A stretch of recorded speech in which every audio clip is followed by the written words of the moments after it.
Young ladies and gentlemen, greetings to you from wherever you are in the world. The situation is extremely serious. Israel's Western allies are openly displaying their intention to settle things once and for all with Israel. But meanwhile, only one of the allies remains very reluctant. Since its spectacular turnaround, this ally has opposed the idea. We don't know if it's a game, but we're talking about France, more specifically Emmanuel Macron. On this day, June 17, 2025, all Western ideas are converging towards congratulating Israel and above all, focusing on what needs to be done to obviously put an end to Iran's nuclear program and nuclear facilities. So that's the main objective. That's also why the American president, Donald Trump, he made some explosive statements today, June 17, 2025. In this statement, he even went so far as to say that, yes, they know exactly where the so-called supreme leader is, but that they are not ready to send him to eternal rest just yet. We have also noticed that American ships are moving toward the Middle East, supposedly, as they say, to protect the Middle East.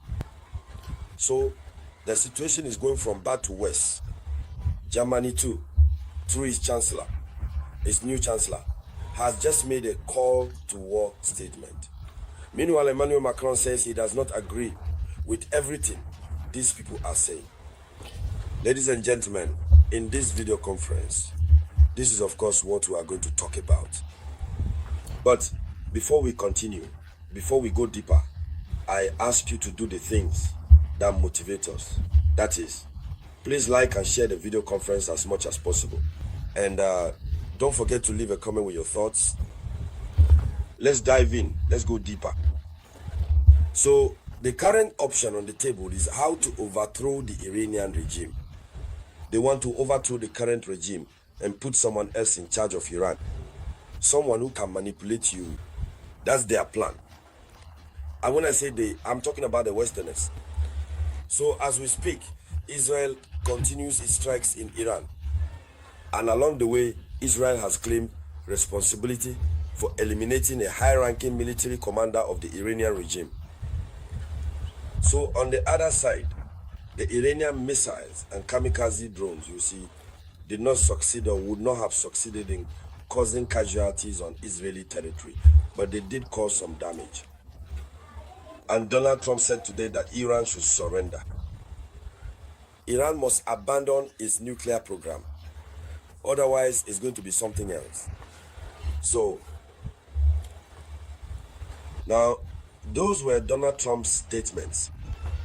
What does the German Chancellor, Friedrich Merz, say?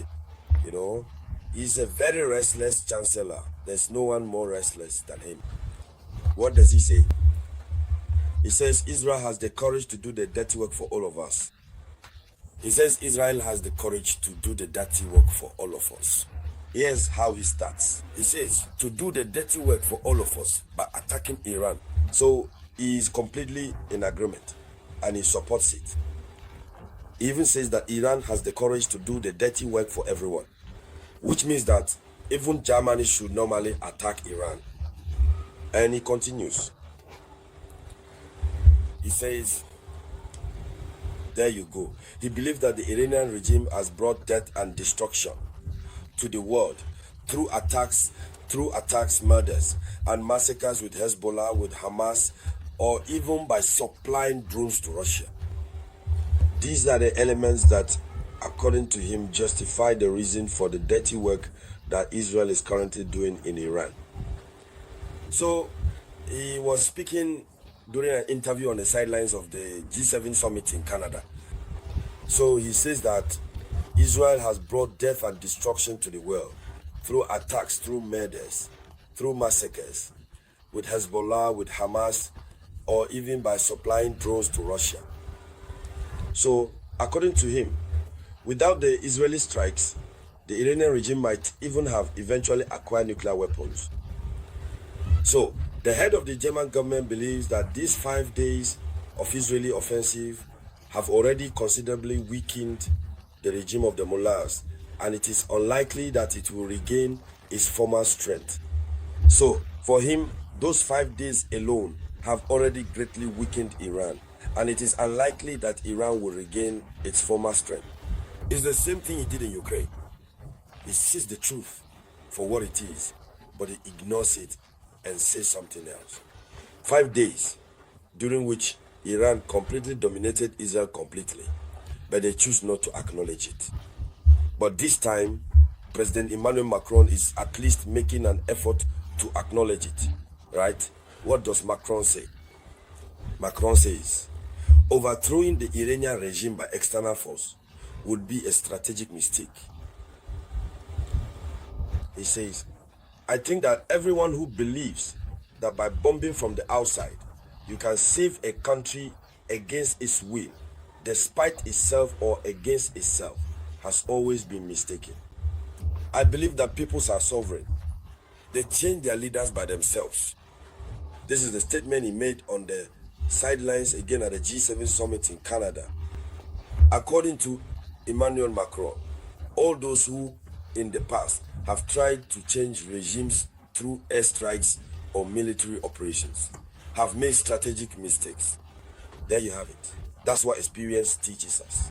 Here is the content of his statement. This would mean that Emmanuel Macron does not want there to be any strikes. The Iranians must be allowed to choose their own leaders, and that is precisely the expression of democracy. But in fact, there is a terrible confusion. How can the West say they are fighting against the development of nuclear weapons in Ukraine, and at the same time they want to change the regime in Ukraine, or at least fight against the development of nuclear weapons in Iran, and at the same time they say that they want to change the regime, that the regime in Iran must be changed? So imposing a regime on Iran, would that be democracy? No, that would be violating sovereignty. And that's what they call democracy. Violating sovereignty, imposing their will, putting someone at the head of the Iranian state who can't say no, someone who would agree to stop supplying drones to Russia, to no longer be in partnership with Russia. Here's the real problem. Here's the real problem. We saw the Iranian president who recently passed away. They did all of this to prevent Iran from continuing to collaborate with Russia. The one who came after him did even worse. On the contrary, he further strengthened relations with Russia. So these are the misunderstandings that are currently unfolding. Thank you all very much. Thank you for sharing the video conference as much as possible. And I'll be back with more news for you shortly. This was the voice of your humble servant, Robert Théa.